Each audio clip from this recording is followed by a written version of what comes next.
తిరుపతిలో శ్రీ వెంకటేశ్వర ప్రాచ్య కళాశాల చెన్నపురి తెలుగు అకాడమీ ఆధ్వర్యంలో చిన్నయ్య సూరి వైద్యుషం గ్రంథ పరిచయ సభ ఘనంగా నిర్వహించారు. ఈ సందర్భంగా చిన్నయ్య సూరి రచనలు తెలుగు గద్య అభివృద్ధికి చేసిన సేవలను వక్తలు వివరించారు. ఈ తరం విద్యార్థులు ఈ రచనలను అనుసరించాలని సూచించారు. సమాజంలో భాష ప్రాధాన్యతను వెన్నుముకతో పోల్చారు. చిన్నయ్య సూరి వ్యాకరణాన్ని అందరూ గుర్తుపెట్టుకుని పాటించాలని కోరారు. ఈ కార్యక్రమంలో కళాశాల విద్యార్థులు, అధ్యాపకులు పాల్గొన్నారు.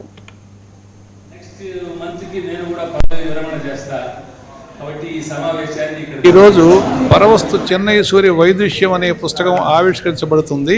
దీనికి ప్రధాన కారణం ఏమిటంటే భాష అనేది వచ్చేసి మనిషికి వెన్నెముక ఎలాగో ఆ విధంగా భాషకి వ్యాకరణం అనేటటువంటి వెన్నెముక ఉంటుంది.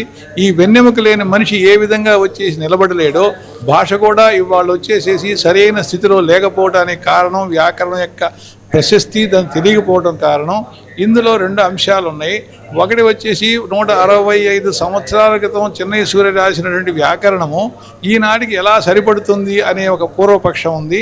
దీనికి సమాధానంగా మనం ఏం చెప్పాలంటే, ఏ వ్యక్తి అయినా కూడాను ఒక పుస్తకం రాసేటప్పుడు ఆయన జీవిత కాలంలో ఆయన బ్రతికున్నంత వరకు ఉండే విషయాల గురించి రాస్తారు. కానీ మనం తాత్వికంగా ఒక 100 సంవత్సరాల తర్వాత జరగబోయే విషయాలు మనం వచ్చేసి ముందుగా ఊహించలేము.